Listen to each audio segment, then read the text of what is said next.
नमस्कार दोस्तों, मेरा नाम है सुनील। आप देख रहे हैं स्टार एजुकेशन यूट्यूब चैनल।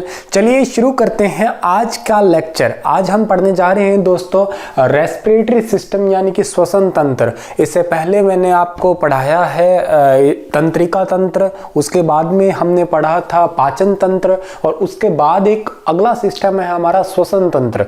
हम सिस्टम पढ़ रहे हैं हमारी बॉडी के बायोलॉजी के अंदर और ये बहुत इंपॉर्टेंट टॉपिक है आने वाले रेलवे एनटीपीसी एग्जाम्स के लिए।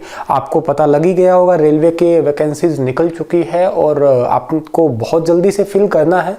अगर मैं थोड़ी प्रेफरेंस आपको दूं तो गुड्स गार्ड, स्टेशन मास्टर और टिकट क्लर्क जैसी पोस्ट काफ़ी अच्छी पोस्ट हैं और आप इनको ज़रूर भरिएगा और इत्मीनान से तैयारी कीजिएगा। बने रहे मेरे साथ, मैं कोशिश करूँगा आपका कंप्लीट सिलेबस करवा दूँ। जो जर्नल अवेयरनेस वाला पार्ट जो है 40 मार्क्स का, उसको यहाँ पे कंप्लीट करवा दूँ और उसके बाद में 30 नंबर का जो मैथमेटिक्स है वो भी आपको मैं यहाँ पे कवर करवाने की कोशिश करूँगा। तो चलिए स्टार्ट करते हैं रेस्पिरेटरी सिस्टम यानी कि श्वसन तंत्र। और श्वसन तंत्र सबसे पहले पढ़ने से पहले आपके मन में एक क्वेश्चन आता है या मेरा आपसे एक सवाल है कि एक ब्रीदिंग होती है, एक रेस्पिरेशन होता है, तो इन दोनों में फ़र्क क्या है? देखो, ब्रीदिंग और रेस्पिरेशन दोनों ही सांस लेना है, पर इन दोनों में मेजर डिफरेंस क्या है? मेरा आपसे ये सवाल है। आप कोशिश कीजिएगा कि ये क्या इन दोनों के आंसर हो सकते हैं। तो बेसिकली चलिए मैं आपको बताता हूँ दोनों में डिफरेंस क्या है, मेजर डिफरेंस। ब्रीदिंग का मतलब ये होता है कि जस्ट सांस लेना और छोड़ना, ये ब्रीदिंग होता है आपका। नॉर्मली ये सांस ली है और छोड़ दी है, ये ब्रीदिंग है आपके लिए। लेकिन रेस्पिरेशन का मतलब क्या होता है? ऑक्सीजन जो है वो आपके सांस तो ली है तो ऑक्सीजन अंदर आई है, ब्रोंकाई में आई है, ब्रोंकेलस में टूटी है, एल्वुलाई में आई है, उसके बाद में हमारे खून के अंदर घुली है, हीमोग्लोबिन पे बैठी है, ग्लूकोज के पास पहुंची है, ग्लूकोज को जलाया है, कार्बन डाइऑक्साइड निकाला है, कार्बन डाइऑक्साइड को वापस शरीर से बाहर निकाला है, एनर्जी एटीपी के रूप में इसके दौरान मिल चुकी है। ये सब कुछ जो प्रोसेस होती है कंप्लीट, इसको हम रेस्पिरेशन या श्वसन कहते हैं। तो हम आज ब्रीदिंग नहीं पढ़ रहे हैं, हम लोग क्या पढ़ रहे हैं? रेस्पिरेशन पढ़ रहे हैं। ब्रीदिंग का तो पढ़ना ही क्या है, सांस लिया और छोड़ दिया। तो हमारे जो एग्जाम में लगने वाला टॉपिक है वो रेस्पिरेशन है। तो चलिए स्टार्ट करते हैं रेस्पिरेशन को। उससे पहले ये स्ट्रक्चर आप समझ लीजिएगा, पूरा डायग्राम है। यहां तक का डायग्राम आपको याद आ रहा होगा, हमने पढ़ा है पाचन तंत्र में, बिल्कुल ऐसा ही कुछ पढ़ा है हमने, क्योंकि नोस्ट्रिल, नाक और माउथ जो है ये दोनों बिल्कुल सेम है आपके, इतना तक का बिल्कुल सेम है। मैंने आपको लास्ट टाइम बताया होगा यहाँ पे आपके दो पाइप है, एक फूड पाइप है, एक विंड पाइप है। जब आप खा रहे हो तब आप सांस नहीं ले सकते, जब आप सांस ले रहे हो तो खा नहीं सकते एग्जैक्ट उसी टाइम पे। मेरा कहने का मतलब यूं नहीं कि हम चबा रहे हैं उस टाइम पे सांस, मतलब जैसे आप निगलते हो, जैसे आपने ये इस तरीके से निगला है, एग्जैक्ट निगलते टाइम पे आप सांस नहीं ले सकते। ये आपको ध्यान रखने वाली बात है। अच्छा, यहाँ पे हमें इस डायग्राम को पूरा समझना है, पूरे स्ट्रक्चर को समझना है, लेकिन उससे पहले आप मुझे एक बात बताइएगा, क्या हम मुंह से सांस ले सकते हैं? अरे बताइएगा, मुंह से सांस ले सकते हैं क्या? बिल्कुल ले सकते हैं, लेते भी तो हम लोग। जब जुकाम होता है तो मुंह से ही तो सांस लेते हैं हम लोग। अच्छा बताइए, क्या हम कान से सांस ले सकते हैं? अरे बताइएगा, ले सकते हैं क्या? अरे नहीं ले सकते। कोई लेता भी है कान से सांस? कोई नहीं लेता। अच्छा बताओ, नाक से सांस ले सकते हैं क्या? अरे सर जी, नाक किसी से सांस लेते हैं, तो ठीक है लीजिएगा, कौन रोकता है, बड़े इत्मीनान से लीजिएगा, तुम्हारा ही नाक है। तो नाक से तो सांस ले सकते हैं, मुंह से ले सकते हैं, बाकी तो कहीं से सांस नहीं ले सकते। अरे नहीं ले सकते होंगे, पता नहीं आपका ले सकते हैं नहीं ले, दो से ही सांस ले सकते हैं, बाकी नहीं ले सकते। तो ठीक है सर, नाक और मुंह में क्या डिफरेंस है भाई? क्या फायदा है नाक से सांस लेने का और क्या नुकसान है मुंह से सांस लेने का? अरे नुकसान है भी या नहीं है उसको भी देख लेते हैं पहले हम लोग। अच्छा, हमें जुकाम होता है तो किस बात की तकलीफ होती है? पहला तो सवाल यही है मेरा आपसे कि किस बात की तकलीफ है आपको? तो बात एक ही बात की तकलीफ होती है, वो ये है कि आप मुंह से सांस लेते हैं और कोई तकलीफ नहीं है। नाक से सांस ले नहीं पाते और मुंह से सांस लेते हैं इसी बात से, और जुकाम से कोई लेना देना नहीं है। जुकाम हो या बेशक कोई दिक्कत नहीं है, लेकिन नाक रुक जाती है और हम मुंह से कितनी देर सांस लेंगे? 5, 10, 20 मिनट, आधा घंटा, उसके बाद तकलीफ होने लग जाएगी। तो मतलब कहने का ये है कि हमें समझ भी आती है कि कुछ ना कुछ तो ऐसा होगा नाक के अंदर अच्छा मुंह की बजाय, जिससे हमें बेनिफिट होने वाला है, यानी कि कुछ लाभ होता है नाक से सांस लेने का, तो उसे ही हम पढ़ते हैं। सबसे पहला बेनिफिट जो है नाक से सांस लेने का वो ये है कि ये फिल्टर एयर अंदर लेके जाता है। फिल्टर एयर का मतलब क्या, नाक के अंदर छोटे छोटे हेयर होते हैं, बाल होते हैं, ठीक है। थ्रेडिंग मत करवा लेना यार, कहीं आप जाओ और नाक की थ्रेडिंग करवा के आ जाओ, ठीक है। लड़कियां बेटा आप स्पेशल अगर देख रही हो तो बता दूं, आप थ्रेडिंग बिल्कुल मत करवाना, बड़ी सेंसिटिव होती है भाई अपनी बॉडी को लेके साज सजावट में। तो कहीं अपर लिप्स करवाते करवाते नाक की भी थ्रेडिंग करवा ले तो थोड़ा सा ध्यान से है। मतलब नाक के अंदर बाल होते हैं, तो ये जो बाल है ना, ये हल्की मिट्टी के धूलकण जो होते हैं उनको रोकते हैं। आपने देखा होगा मतलब बाहर कितने सारी धूलकण मिट्टी होती है, तो जब हम सांस लेते हैं तो छोटे छोटे बाल होते हैं और उन्हीं के ऊपर चिपक जाती है वो मिट्टी, और के बाद में आप नाक साफ करते हैं और जो नाक के अंदर निकलता है आपके, वो सारा कुछ उसी का ही पार्ट होता है। कईयों को तो मैंने बड़े बुरी तरीके से देखा है, ठीक है, मतलब नोटिस किया है, देखा है क्या, बस में बैठे होते हैं, ट्रेन में बैठे होते हैं, देन नाक में उंगली और सीट के यूं लिपापोती करते रहते हैं। वो बड़े वियर्ड होते हैं भाई, लगे रहते हैं। कई तो खैर उससे भी वो रहते हैं, वियर्ड रहते हैं, नाक में उंगली देके दोबारा मुंह में डालने की कोशिश करते हैं। तो पता नहीं ऐसे क्यों करते हैं वो। खैर ये जो भी नाक में आपका निकलता है XYZ, ये बाहर की धूल मिट्टी कण की वजह से ही। आप सोचते होंगे यार रोज कहाँ से आ जाता है ये, तो रोज यहीं से आता है। ये फिल्टर होती है आपकी एयर डेली, तो उन पे चिपक जाता है ये। तो नाक का एक तो ये बेनिफिट है सांस लेने का। दूसरा नाक से सांस लेने का बेनिफिट क्या होता है, ये इसके अंदर जो म्यूकस मेम्ब्रेन सी बनी होती है आपकी, वो हमारी बॉडी के टेम्परेचर के अकॉर्डिंग, मोस्ट इंपॉर्टेंट बेनिफिट तो यही है, जैसी जिस तापमान की एयर हमें चाहिए, हमारी फेफड़े को जिस तापमान की हवा चाहिए होती है, डिक्टो उसी तापमान की हवा जो होती है वो अंदर लेके, मतलब हल्की नमी, हल्की ओस युक्त हवा जो होती है। नाक अंदर से गीला गीला होता है ना, ठीक है, जो नाक के अंदर से निकलता है वो भी गीला गीला ही निकलता होगा। तो वो गीला गीला जो निकलता है आपका, या जो है, वो इसी वजह से, क्योंकि नाक के अंदर हल्की नमी होती है आपकी, और वो जिस तापमान, जैसे आप जैसलमेर में जाके खड़े हो जाओगे तो आपका फेफड़ा थोड़ी ना मानेगा, तो क्या होगा, आपके बॉडी के अकॉर्डिंग ही टेम्परेचर की हवा जो है वो नाक मेंटेन करता है। तो ये सबसे बड़े फायदे हैं नाक से सांस लेने के, और ये फायदे मुंह से हो नहीं पाते हैं भाई, ना तो एयर को फिल्टर कर पाने वाला और ना ही तापमान को सही बनाने वाला, और इन्हीं दो की वजह से हमें तकलीफ होती है मुंह से सांस लेने में। बात समझ आई आपको। हाँ, एडवर्स कंडीशन में दौड़ भाग के जब ज्यादा ऑक्सीजन की एक साथ जरूरत पड़ती है तो उस केस में वो बात अलग है कि हम ले सकते हैं, बाकी नॉर्मल कंडीशन में हम नाक से ही सांस लेते हैं। इतनी बात आपको समझ आई, वेरी गुड। अगर मैं बात करूं हमारी अडल्ट की बात करूं, तो अडल्ट पर्सन हम लोग 1 मिनट में 16 से 18 बार जो है सांस लेते हैं। हर मिनट हम 16 से 18 बार।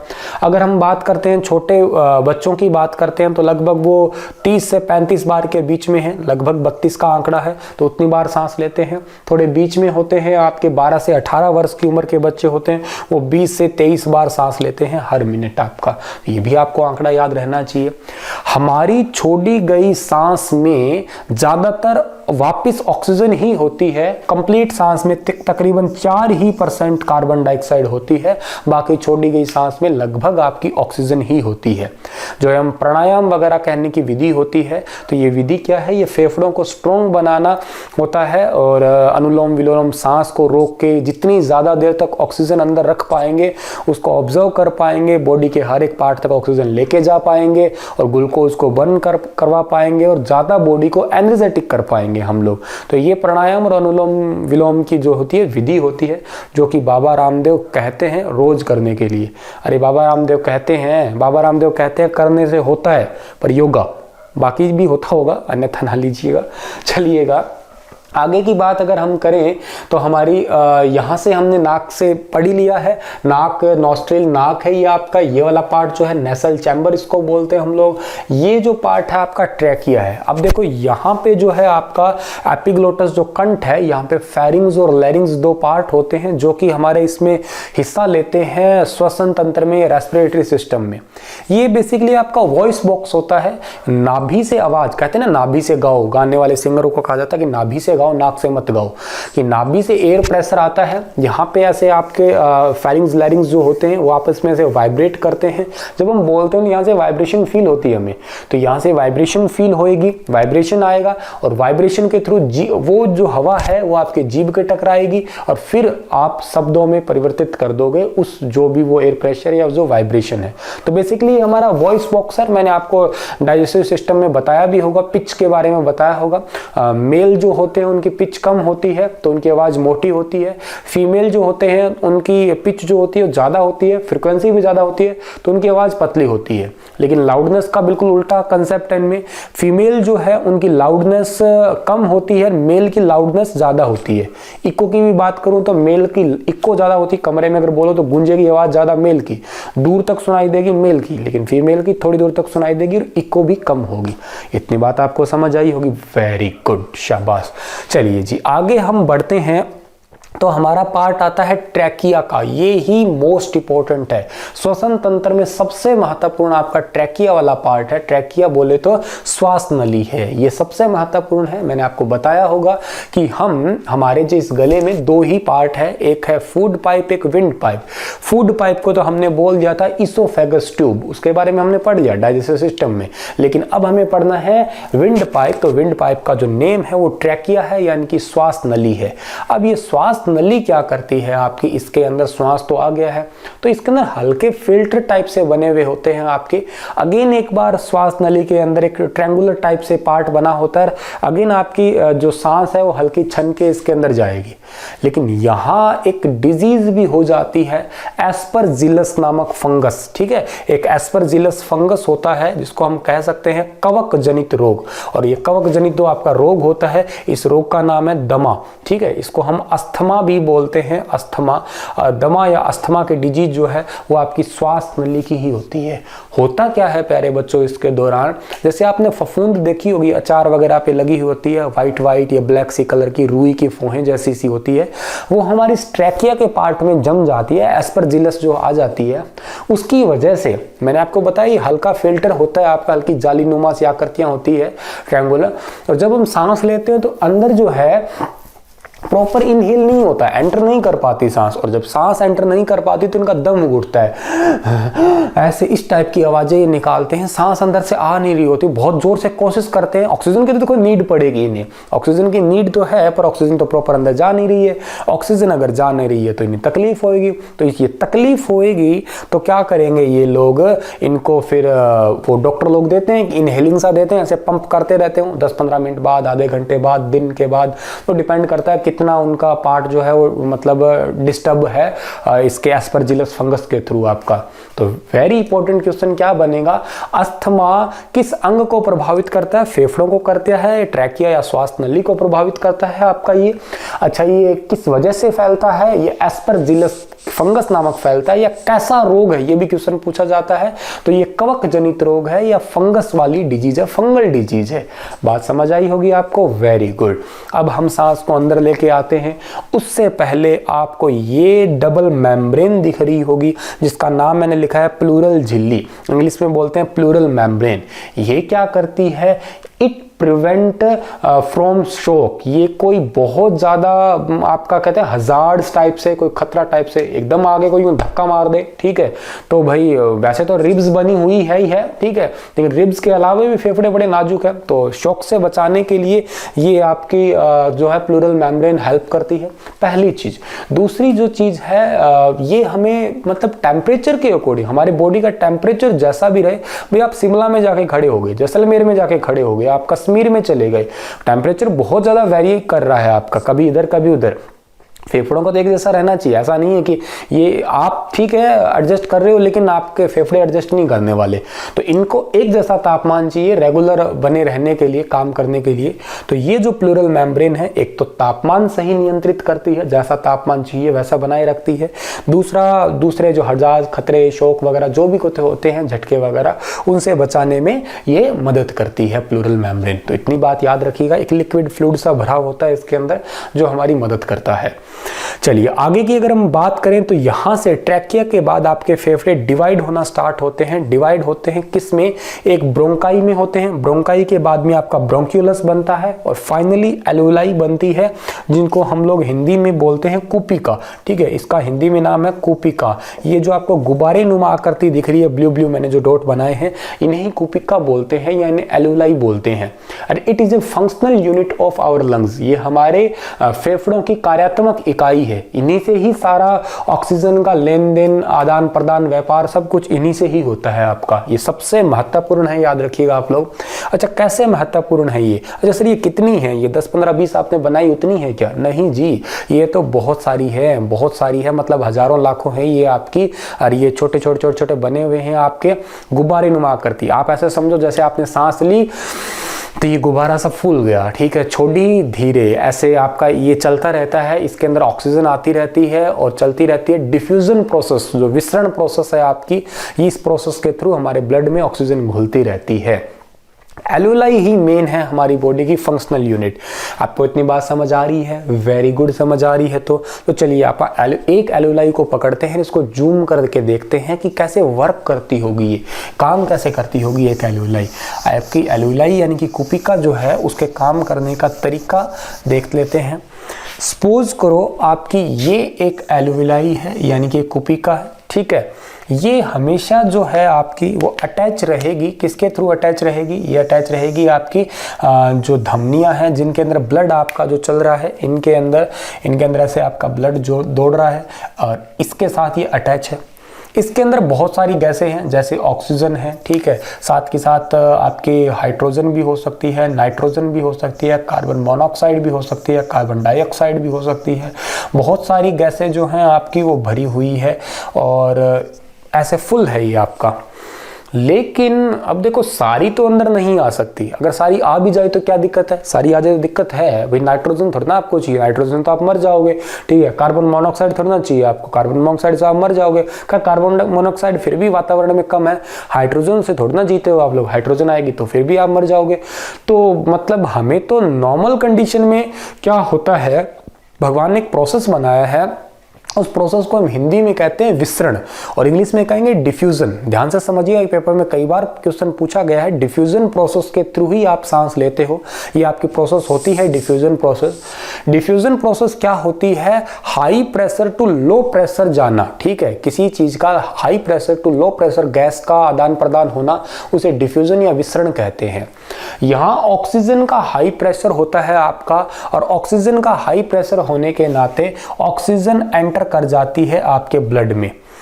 क्यों एंटर करती? क्यों नाइट्रोजन क्यों नहीं की आपकी, या हाइड्रोजन क्यों नहीं करके आई? क्योंकि ये जो आपको मेम्ब्रेन दिख रही है, इसको बोलते हैं हम लोग हिंदी में अर्धपरागीय झिल्ली। ये आपकी अर्धपरागीय झिल्ली है, इंग्लिश में बोल सकते हैं इसे हम लोग सेमी प्रीमेबल मेम्ब्रेन। ठीक है, अर्धपरागीय झिल्ली। ये क्या करती है? आते टाइम ऑक्सीजन को एंट्री करवाती है और जाते टाइम कार्बन डाइऑक्साइड को भेज देती है। बस इतना ही काम है ये, के साथ में ऑक्सीजन के साथ साथ में कार्बन मोनोऑक्साइड को भी आने देती है। दो ही गैस हैं आपकी जो या तो आते टाइम पे ऑक्सीजन को अलाउ करती है या कार्बन मोनोऑक्साइड को अलाउ करती है, और जाते टाइम पे कार्बन डाइऑक्साइड को अलाउ करती है। ये अर्धपरागीय झिल्ली का काम है आपका। अब कार्बन मोनोऑक्साइड आपको पता होगा मीठी जहरीली गैस है। कमरे में कई बार लोग अंगीठी जला के सो जाते हैं, सुबह पता लगता है वो मरे हुए मिलते हैं।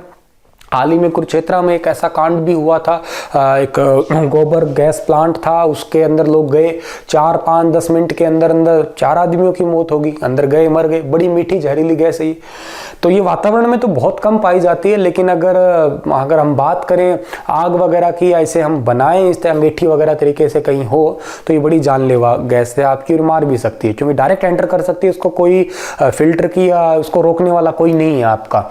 तो ऑक्सीजन तो नॉर्मली जाती है, भगवान ने सिंपल। अब ऐसा है क्या सर जी, नाइट्रोजन कभी नहीं जाएगी, हाइड्रोजन कभी नहीं जाएगी? भाई जबरदस्ती भेजोगे तो जाएगी। भगवान ने नॉर्मल कंडीशन में बनाया है। अभी वातावरण में आप नॉर्मल रह रहे हो तो नॉर्मली आपके कोई और गैस एंट्री नहीं करेगी, ऑक्सीजन जाएगी, कार्बन डाइऑक्साइड आएगी। बस इतना काम भगवान ने बनाया है सिंपली। है क्या फंडा आपका, अब मान लो ऑक्सीजन इसके अंदर ब्लड के अंदर घुल गई है, लेकिन ऑक्सीजन की नीड है, ठीक है, आपके सपोज करो कहीं पे किसी अंग तक पहुंचानी है, सपोज आपके घुटने तक ही पहुंचानी है, ठीक है, घुटने में आपका ये ग्लूकोज पड़ा है, ठीक है, और इस ग्लूकोज को जलाना है, बर्न करना है, ठीक है, क्योंकि ग्लूकोज को जब तक जलाएंगे नहीं तब तो ऊर्जा कहां से मिलेगी। आप इस फंडे को इतना सा समझिएगा, ऑक्सीजन हमारे शरीर के लिए फ्यूल है और आपकी ग्लूकोज जो है वो एक लकड़ी टाइप से है, या आपकी बॉडी, आपके घर में कार है, बिना पेट्रोल डीजल के कैसे चला लोगे यार, चलाने के लिए पेट्रोल चाहिए, डीजल तो चाहिए ना, फ्यूल तो चाहिए, अरे हाँ या ना, अरे हाँ या ना, चाहिए ना। तो बस सिंपल सी बात है, हमारे शरीर को भी चलने के लिए फ्यूल चाहिए था। अच्छा फ्यूल चाहिए तो फ्यूल हमारे शरीर का क्या है, ऑक्सीजन है।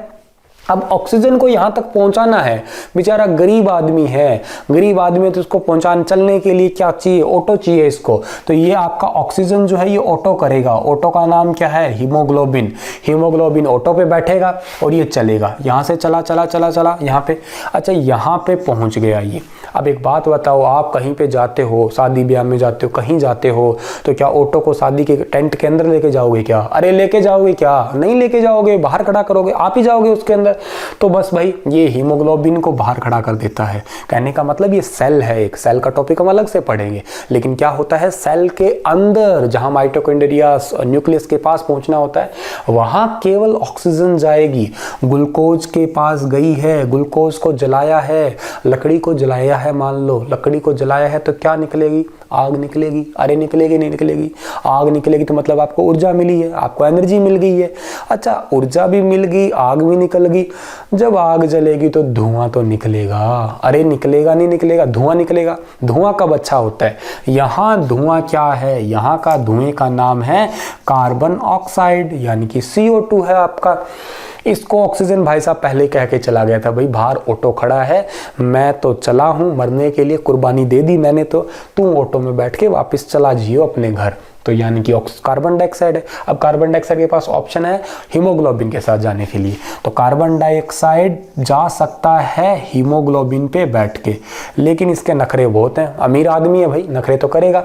तो ये दूसरी, इसके पास बुलेट भी खड़ा है, तो ये क्या करेगा, जा सकता है आपका प्लाज्मा के अंदर, प्लाज्मा, ठीक है, प्लाज्मा पे भी चढ़ के जा सकता है। ये और भी नखरेदार आदमी है, इसके पास में मर्सिडीज ऑडी कारें भी खड़ी है भाई, तो यानी कि ये आपका जा सकता है बाइकार्बोनेट पे चढ़ के भी जा सकता है। आपका कार्बन डाइऑक्साइड ज्यादातर 90% ट्रेवल करता है प्लाज्मा और बाइकार्बोनेट के साथ, 90% प्लाज्मा और बाइकार्बोनेट के साथ ट्रैवल करता है, और जो 10% बाकी का बच गया वो हमारा ये ट्रैवल करता है हीमोग्लोबिन के साथ में। बात समझ आ रही है ना आपको, ये 10% इसके साथ करता है ना भाई। क्यों, कार्बन डाइऑक्साइड बड़ा डेंजरस है बॉडी में, अगर बॉडी में कार्बन डाइऑक्साइड बहुत ज्यादा हो जाएगा तो हमें उबासियां आने लग जाएगी बहुत ज्यादा। ये आपको ब्लू ब्लू वेन दिख रही है ना, सारी की सारी बाहर जो सिराएं दिख रही है, ये ब्लू इसी वजह से है क्योंकि इनके अंदर कार्बन डाइऑक्साइड है, और कार्बन डाइऑक्साइड हमारी बॉडी के लिए जहर समान होता है, तो उसको जल्दी से बाहर निकालना होता है, इस करके वो हीमोग्लोबिन के साथ जाएगा। हीमोग्लोबिन धीरे धीरे चलेगा आपका, लेकिन स्पीडली कौन चल रहे हैं, प्लाज्मा चल रहा है और बाइकार्बोनेट चल रहा है, तो ज्यादातर इनके साथ वो बाहर आउट हो जाएगा। तो यही एक प्रोसेस है जिसके थ्रू हम सांस लेते हैं। होपफुली आपको ये चीज समझ आ रही होगी भी, हमने सांस ली है, एलुलाई के अंदर गई है, कुपिका के अंदर डिफ्यूजन हुआ है, एंट्री हुआ है, ब्लड के साथ ऑक्सीजन घुली है हीमोग्लोबिन के साथ। जहां ग्लूकोज जलाना है, जिस भी पार्ट पे, मैंने घुटने एग्जांपल लिया है, ये एल्बो भी हो सकती है, किसी भी बॉडी के पार्ट तक भाई लेके जाना है, जलाया है, कार्बन डाइऑक्साइड निकाली है, प्लाज्मा बाइकार्बोनेट पे बिठाया है और चल भाई वापस चल पड़ते हैं। बात समझ आई आपको। ये आपके दो फेफड़े होते हैं, एक आपका जो फेफड़ा है बायां थोड़ा बड़ा होता है की बजाय दूसरे के 1 इंच का फर्क होता है। एक फेफड़े में 2 लोब्स होते हैं, एक में आपके 3 लोब्स होते हैं, 2 लोब्स में ऐसे बने हुए होते हैं। फेफड़ों में जस्ट नीचे एक डायफ्राम भी पाया जाता है आपका, ठीक है, डायफ्राम जैसे कान में भी डायफ्राम होता है आपका, जो कि फेफड़ों के मूवमेंट के लिए, इनके एलुलाई के लिए, जिनकी वर्किंग के लिए बहुत हेल्पफुल होता है आपका।